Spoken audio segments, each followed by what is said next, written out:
Hello, this is Ravza. And this is Reza. Today we're going to be talking about the Middle Age. Wasn't the Middle Age called the Dark Ages? Yes, but it goes for Europe. The other continents and countries are a different matter. Really? I had no idea about that. Can you tell a bit more? Of course. Now, we are talking 6th to 13th century here. That's the rough period that the ages were dark. Some point that it was more in the middle of this time frame at 8th to 11th century, an era of cultural, economic, and social decline. Funny though, in the 8th century, somewhere in Arabia, something was starting. The Islamic world was growing larger and more powerful after the Prophet Muhammad's death in 632 CE. Muslim armies conquered large parts of the Middle East, uniting them under the rule of a single caliph. At its height, the medieval Islamic world was more than 3 times bigger than all of Christendom. Under the caliphs, great cities such as Cairo, Baghdad, and Damascus fostered a vibrant intellectual and cultural life. Poets, scientists, philosophers wrote thousands of books on paper, a Chinese invention that had made its way into the Islamic world by the 8th century. Scholars translated Greek, Iranian, and Indian texts into Arabic. Inventors devised technologies like the pinhole camera, soap windmills, surgical instruments, an early flying machine, and the system of numerals that we use today. And religious scholars and mystics translated, interpreted, and taught the Quran and other scriptural texts to people across the Middle East. It then spread like wildfire around the peninsula and was working its way to Europe. It did exactly that, and working its way into the heart of Europe, conquering and putting an end to Byzantine and the monopoly of power Rome held on the way. No, Islam was not caught in this dark age. It was in the light and shining so, until blotted out and cast under the same history books that define these times as the Dark Ages. In the center of this dark age, Ibn al-Haytham was busy trying to find the light, and in ever doing so, he built the first ever pinhole cameras. His work on light and scientific method would be used centuries later, but his name forgotten, left in the dark. Fatima al-Fihri founded a madrasa and university, which just so happens to be the oldest continually running university to date, later becoming a center of advances in thought of the Islamic world. But a woman opened it, and it was 859 AD. Far too dark. Coffee, algebra, flight, and chemistry are just a few things invented or advanced upon by Muslims in these dark ages. These would later be built upon by the Europeans post-Italian Renaissance as people came out of the dark age. And funnily enough, post-Crusades, names and credits were forgotten and erased and accredited to the period before the Dark Ages. Islamic enlightenment and the favors it did the world were simply cast away, along with the Black Plague, as if they were one. Now, at a period where Islam itself is definitely in its own dark age, there's a dire need for a pushback to its era of enlightenment. Paradox, I guess. Islam must aim to go back to the Dark Ages. Creativity, innovation, and the merit of mind once had value, whereas in more recent times there has been an organized and strict systematic approach to Islam, eliminating, ignoring, and then going to odds with scientific and artistic tools. Although nevertheless being perfectly compatible, it is as if the world of Islam, after expanding so eloquently as it did, adapting and learning in the process, then rapidly retracted and whilst doing so, O cümleyi başlamadan önce sana söyleyeyim ben. hangi cümlede? It is that. Bir önce sen. 3, 2, 1, evet.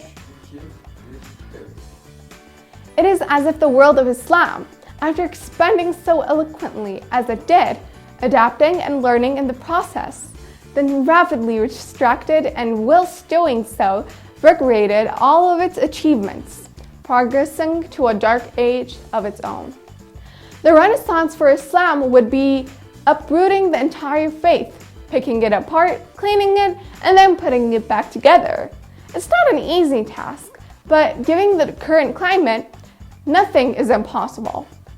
One thing it would require would be unity across the Islamic world and the backing of prominent scholars of Islam.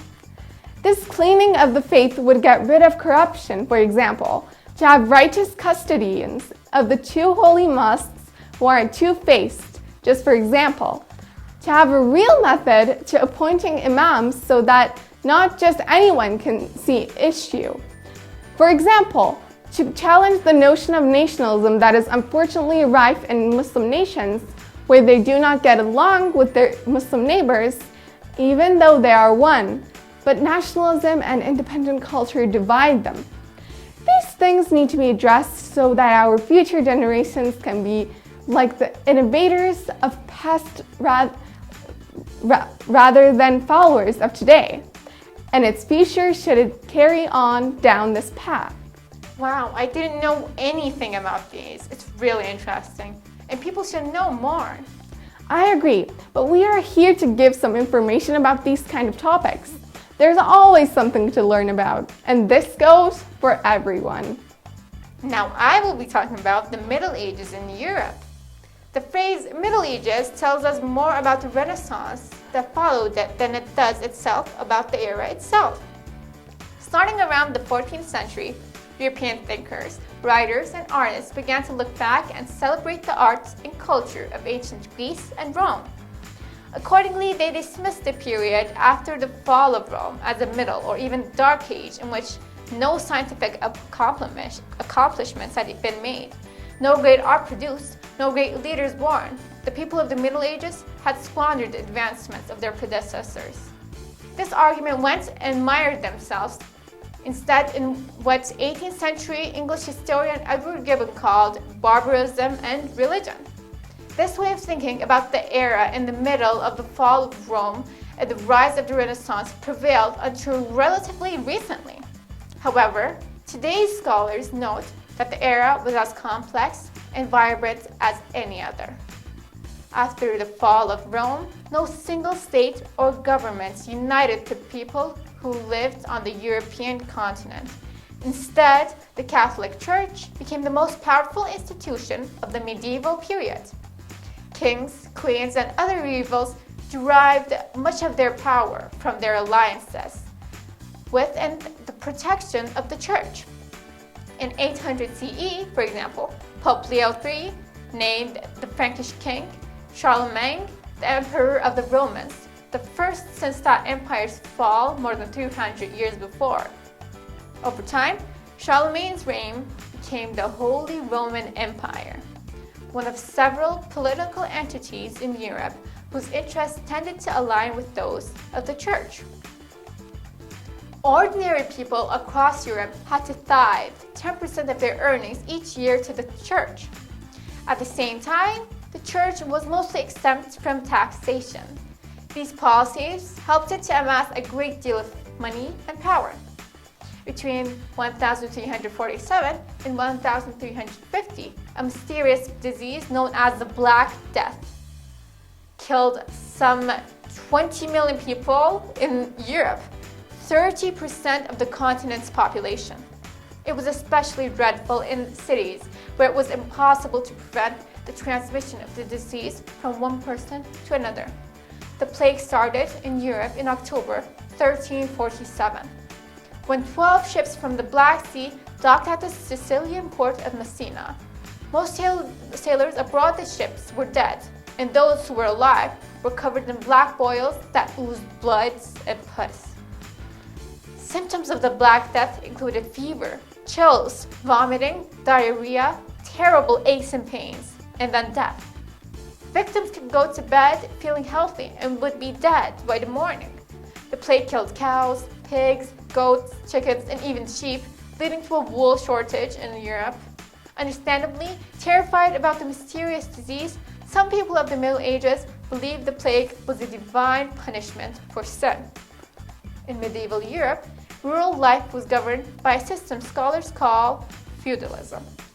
In a feudal society, the king granted large pieces of land called fiefs to noblemen and bishops. Landless peasants, known as serfs, did most of the work on the fields.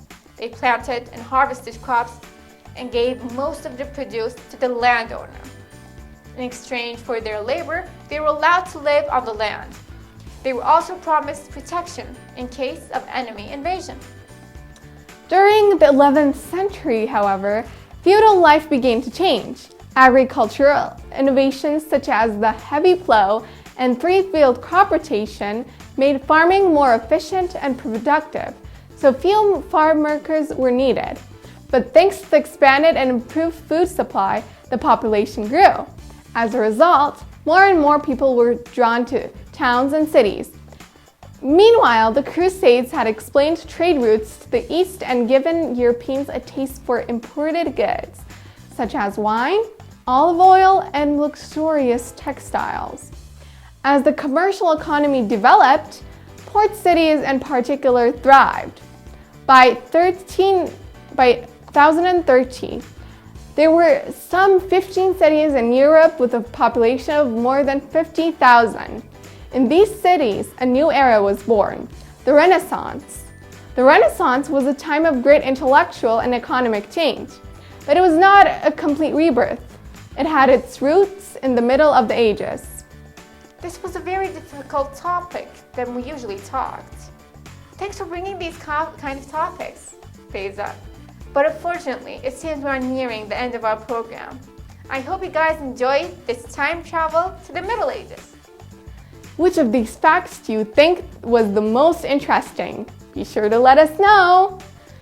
Hello friends, welcome to a new Happy Learning video. Today, we're going to meet the era of castles, kings and queens, noblemen and vassals. Today, we're going to get to know the medieval ages. The medieval ages commenced in the year 476 with the fall of the Roman Empire and finished in 1492 with the discovery of America. In medieval times, the great territory dominated by the Roman Empire in Europe broke in many different ways. And in many of them, a monarchy was born, which is a form of government when a king or queen is in power. Royalty had absolute power and received their authority because of the feudal system. This system was based on a pyramidal structure. Royals were the most powerful of all, at the very top.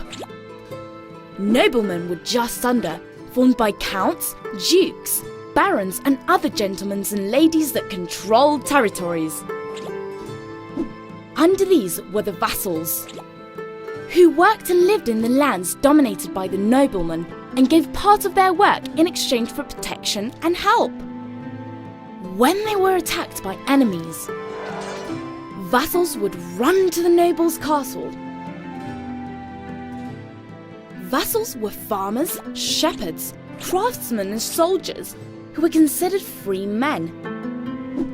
In the lower part of the pyramid, the poor and slaves were found, who were often war prisoners and would do the toughest jobs in exchange for nothing. Christianity was the religion that dominated Europe during the medieval ages, and its power was tremendous. Only the Pope in Rome was on top of the kings. The Pope acted like another king. He controlled territories, formed alliances, and declared war. The most important wars were the Crusades, where European knights and their troops tried to dominate the sacred land, dominated by Muslims. Islam was the other great religion during this time. and confrontation between Muslims and Christians was constant. Although medieval times are referred to as dark times, in reality it was very different. In monasteries, monks conserved and developed olden times' knowledge, and the first universities in Europe were established during this period in history. The truth is that medieval ages are a fascinating era in history, don't you think? Goodbye, happy friends, and don't forget to subscribe to Happy Learning TV. Thanks for watching Fun Facts with RMB. Hope you guys enjoyed it. Stay tuned to Fun Facts with RMB on NTR with Turksat. Goodbye.